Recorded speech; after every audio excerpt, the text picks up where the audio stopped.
Crypto currencies को लेके आपके बहुत सारे सवाल हो सकते हैं कि क्रिप्टो करेंसीज आखिर है ही क्या, ये चीज क्या है, इसकी जरूरत क्या है, आने वाले टाइम में क्रिप्टो करेंसीज के प्राइसेस ऊपर जाएंगे या नीचे जाएंगे, क्या गवर्नमेंट बैन तो नहीं कर देगी क्रिप्टो करेंसीज को। आपके बहुत सारे सवाल हो सकते हैं, बट आपको इन सवालों के जवाब के लिए सिर्फ 5 कंसेप्ट समझने की जरूरत है। अगर आपको वो 5 कंसेप्ट समझ आ गए तो आपको क्रिप्टो करेंसीज का पूरा गेम समझ आ जाएगा। और उन 5 कंसेप्ट्स को समझने के लिए आपको 5 अलग अलग वीडियोस देखने की जरूरत नहीं है, सिर्फ इसी वीडियो के अंदर आपको 5 कंसेप्ट समझ आने वाले हैं। तो शुरू करते हैं with the very first concept. अब आप देखिए यहां पे मनी वर्सेस करेंसी। अभी तक आपकी जेब में जो नोट है, जो करेंसी है, उसे आप मनी मान रहे थे। आपकी जेब में जो 2000 रुपए का नोट है एग्जाम्पल के तौर पे, आप समझ रहे थे ये मनी है।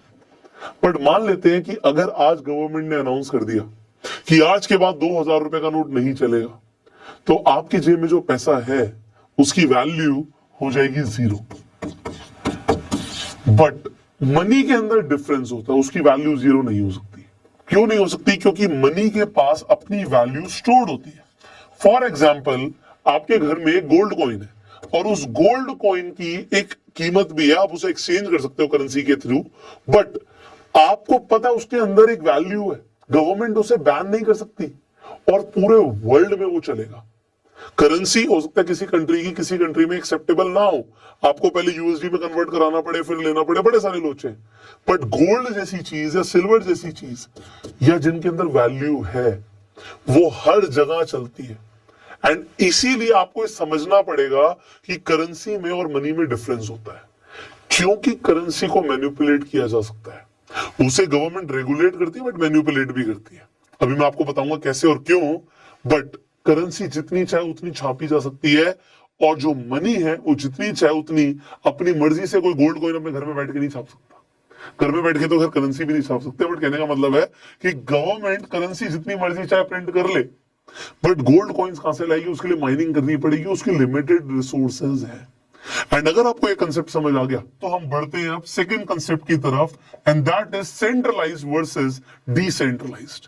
करेंसी सेंट्रलाइज भी हो सकती है और डिसेंट्रलाइज भी हो सकती है, इसे समझिए। अभी समझाता हूं मैं आपको। आप जो रुपए यूज करते हैं वो हमारी गवर्नमेंट कंट्रोल करती है, वो जितने चाहे उतने छाप सकती है, और जिससे आ जाता है इन्फ्लेशन। महंगाई बढ़ने का जो सबसे बड़ा कारण है वो यही है कि गवर्नमेंट जितने चाहे उतने नोट प्रिंट कर सकती है। ये गवर्नमेंट के हाथ में सेंट्रलाइज्ड है। पर डिसेंट्रलाइज का मतलब होता है कि गवर्नमेंट उसे कंट्रोल नहीं करती है। Example bitcoin.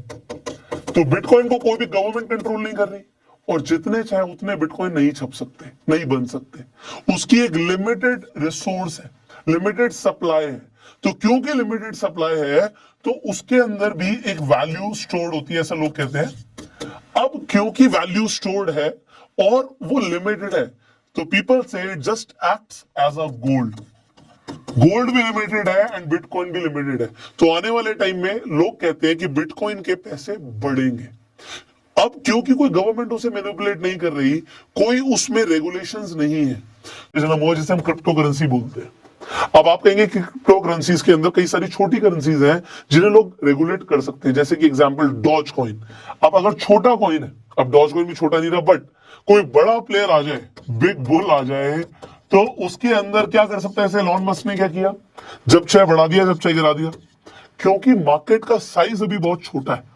जब ये मार्केट का साइज बढ़ेगा, एग्जांपल आज की डेट में स्टॉक मार्केट का साइज बहुत बड़ा है क्रिप्टो करेंसी मार्केट के सामने, तो कोई अगर आके मान लो 1000 करोड़ या 10,000 करोड़ भी डालेगा तो पूरी मार्केट को मैनिपुलेट नहीं कर सकता।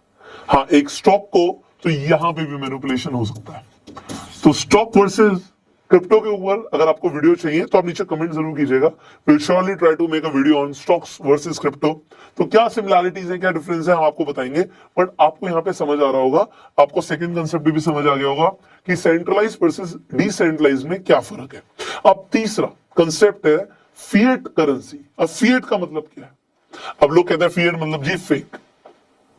एंड जो हम रुपए यूज कर रहे हैं, जो डॉलर यूज कर रहे हैं, जो यूरो यूज करते हैं, जो येन यूज करते हैं, ये सब कुछ फिएट करेंसी के अंदर ही आता है। क्यों आता है? फोर्थ कंसेप्ट को समझते हैं, and that is digital versus physical currency. अब डिजिटल वर्सेस फिजिकल, आज से कुछ साल पहले लोगों को पेटीएम पे भरोसा नहीं था। लोगों को लगता था यार इसके अंदर पैसे डाल रहे हैं, पेटीएम भाग गई तो, क्योंकि डिजिटल है, लोगों को लगता था डिजिटल सिर्फ बैंक में हो सकता है, वो भी हमारे स्टेटमेंट में खाते में चढ़ा हुआ हमें दिखेगा तो हम मानेंगे कि पैसे हमारे अकाउंट में है, वरना लोगों को भरोसा है सिर्फ फिजिकल करेंसी में। मैं आपको एक बहुत अच्छा इंसिडेंट शेयर करता हूं। एक आदमी ने बहुत सालों से पैसे जोड़े अपने ऑपरेशन के लिए, इलाज के लिए, और उसने जोड़ के कहां रखे? अपने घर की अलमारी में। बट उस आदमी को नहीं पता था कि उस अलमारी में चूहा घुस सकता है, और उस अलमारी में चूहा घुस गया और उसके पैसे कुतर गया। अब आप सोचिए उस आदमी के ऊपर क्या बीती होगी। अब फिजिकल करेंसी होना, आपके हाथ में पैसे दिखते हैं भैया, 50,000 की गड्डी आपको दिखती है हाथ में, और 50,000 रुपए अकाउंट में तो सिर्फ फिगर्स हैं, बट वो 50,000 कोई छीन सकता है, खो सकते हैं, चूहा उतर सकता है, चोरी हो सकता है, कुछ भी हो सकता है। But digitally now people think it is safe. पहले लोगों को नहीं लगता था, पहले लोगों को डिजिटल पे भरोसा नहीं था, but crypto currencies are totally based on digital technology. ये टोटली डिजिटल है, वो कहीं आपके हाथ में नहीं आएगी। बिटकॉइन का कॉइन आपने बहुत बार देखा होगा, बट वो आपके हाथ में कभी नहीं मिलेगा। It is digital form of currency. तो डिजिटल फॉर्म ऑफ करेंसी की क्यों जरूरत है, आपको समझ आ रहा है। अब फाइनली हम बात करेंगे फिफ्थ कंसेप्ट की, जिस कंसेप्ट के ऊपर क्रिप्टो करेंसीज बेस्ड है, and that is blockchain technology.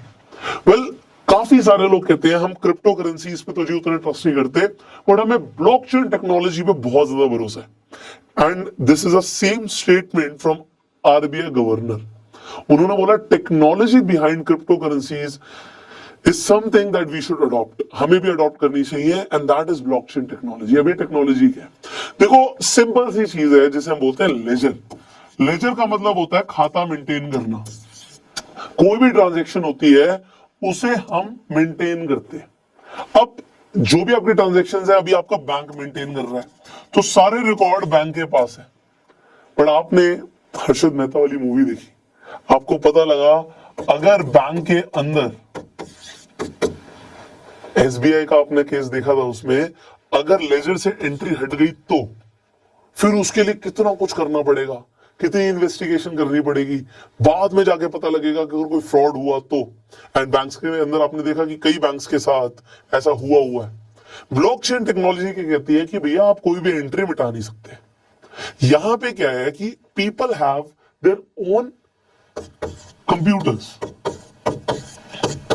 अब यहां पे माइनर्स भी होते हैं, माइनिंग मशीन्स भी होती हैं, उसके ऊपर हम ऑलरेडी बात कर चुके हैं, बट फिर भी मैं आपको बता रहा हूं। अब यहां पे जब भी कोई ट्रांजैक्शन होती है, यहां पे हर स्टेज पे जाके वो ट्रांजैक्शन वेरीफाई हो रही है।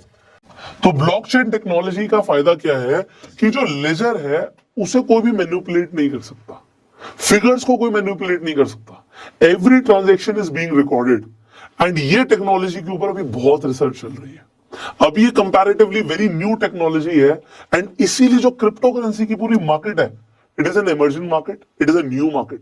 तो अभी इसमें प्रेडिक्टेबिलिटी, मतलब बहुत ज्यादा लोग कह सकते हैं कि बढ़ भी सकता है, कुछ भी हो सकता है, मतलब हाईली वॉलेटाइल मार्केट है ये।